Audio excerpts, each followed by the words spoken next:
आप सुन रहे हैं मेरे यानी वरुण के साथ एक सच्ची घटना। टैक्सी नंबर 91111 सच या रहस्य पर।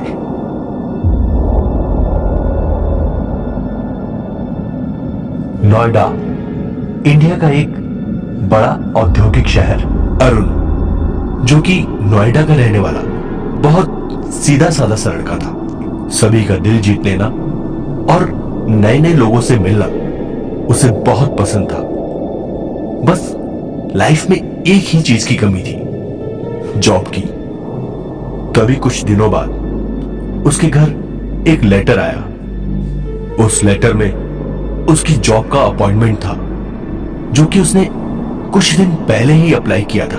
यह देखकर वो बहुत खुश था, पर साथ ही साथ बहुत परेशान भी, क्योंकि उसे जॉब मिली भी तो कहां, जयपुर में, घर और घर वालों से बहुत दूर, क्योंकि वहां जयपुर में उसका अपना कोई नहीं था। पर जॉब ज्वाइन करना भी बहुत जरूरी था, क्योंकि लॉकडाउन के बाद जॉब की बहुत ज्यादा जरूरत थी और एक अच्छे पैकेज की जॉब मिलना बहुत मुश्किल था। और यह जॉब तो बहुत अच्छे पैकेज की थी, तो उसने इसे ज्वाइन करना ही ठीक समझा। क्योंकि अपॉइंटमेंट लेटर थोड़ा लेट मिला था, तो इस वजह से उसकी ज्वाइनिंग की डेट अगले ही दिन की थी और उसे आज रात ही यहां से निकलना बहुत जरूरी था। तो इसी जल्दबाजी में उसे टिकट बुक कराने का टाइम भी नहीं मिला और वो आज रात को ही घर से स्टेशन के लिए निकल गया। रात बहुत हो गई थी, तो इस वजह से उसे कोई बस नहीं मिली। तो उसे बहुत टेंशन होने लगी कि मैं कल सुबह तक जयपुर कैसे पहुंच सकूंगा। तभी उसके दिमाग में एक आइडिया आया कि क्यों ना टैक्सी बुक कर ली जाए।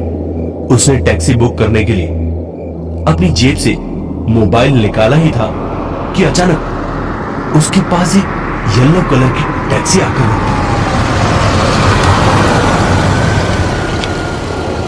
और टैक्सी की विंडो को नीचे करके ड्राइवर बोला, सर, आप जयपुर जाएंगे ना? आइए, बैठ जाइए।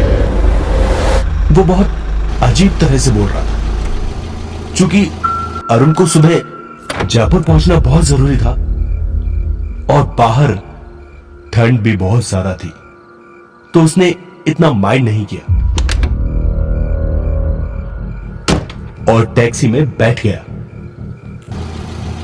ये टैक्सी बहुत अजीब सी थी, उसमें अजीब सी बदबू आ रही थी, मानो जैसे कोई छोटा चूहा मर गया हो, पर इतनी ज्यादा भी नहीं थी कि उसमें बैठा ना जा सके। पर एक बात उस टैक्सी की बहुत अजीब थी। टैक्सी का नंबर 9111, जो उसने पहले कभी नहीं देखा था, जो कि ड्राइवर की सीट के एकदम पीछे लिखा था, पर पुराना होने की वजह से साफ नहीं दिख रहा था। तो अरुण ने भी इतना ध्यान नहीं दिया और नई जॉब के लिए सोचते सोचते उसकी आंख लग गई और आधी रात के बाद करीब 2 बजे जब उसकी आंख खुली तो उसने देखा कि ड्राइवर बहुत धीरे धीरे गाड़ी चला रहा है और ड्राइवर की अगली सीट पर एक औरत बैठी थी। वो ये सोचने लगा कि गाड़ी कब रुकी और उसे गाड़ी के रुकने का पता कैसे नहीं चला और यह औरत गाड़ी में कैसे आ गई। दोनों रोड की तरफ बिल्कुल चुपचाप एकटक देख रहे थे।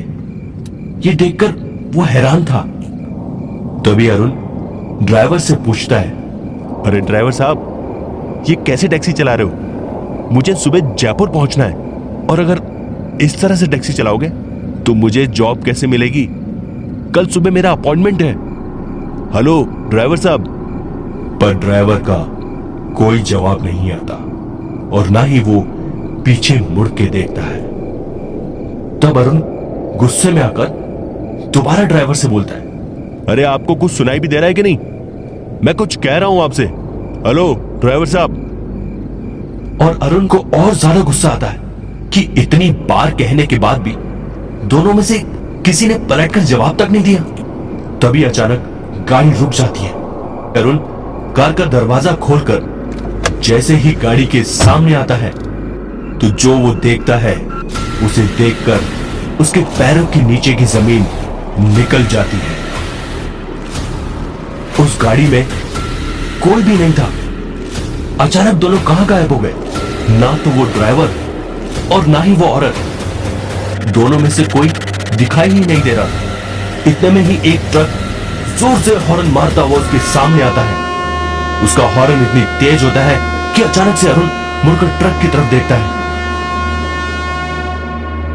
और ट्रक वाला ब्रेक लगाते ही बोलता है, ओए तेनू अगर मरने का इतना ही शौक है तो किसी और गड्डी विच जाके मर, और मेरी ही गड्डी मिली मरन दे वास्ते। और पलट। अरुण बहुत घबराया हुआ था। तभी अरुण ट्रक वाले को उस गाड़ी की तरफ इशारा करके कहता है, भाई साहब, मैं इस गाड़ी में आया हूं, पर न जाने ड्राइवर कहां चला गया अचानक। ट्रक वाले ने पूछा, ओए कौन सी गड्डी? यहां तो कोई गड्डी नहीं है। और कौन सी कार की बात कर रहा तू? अरुण ने जब फिर से कार की तरफ मुड़ के देखा तो वहां कोई कार नहीं। ये देखकर मानो जैसे अरुण को बुखार सा चढ़ गया। वो बहुत ज्यादा घबरा गया और डर के मारे पसीना पसीना हो गया। आखिर वो टैक्सी कहां गायब हो गई? और ये अरुण से क्या चाहती है? कहीं अरुण ही तो। जानेंगे इन सभी सवालों के जवाब कहानी के अगले भाग में। तब तक बने रहिए हमारे साथ, यानी सच या रहस्य पर। आपको ये कहानी कैसी लगी और कहानी में आगे क्या होगा, हमें कमेंट्स में बताइए। अगर आपका अंदाजा और हमारी कहानी मैच होती है तो कहानी के अंत में आपका नाम अनाउंस किया जाएगा।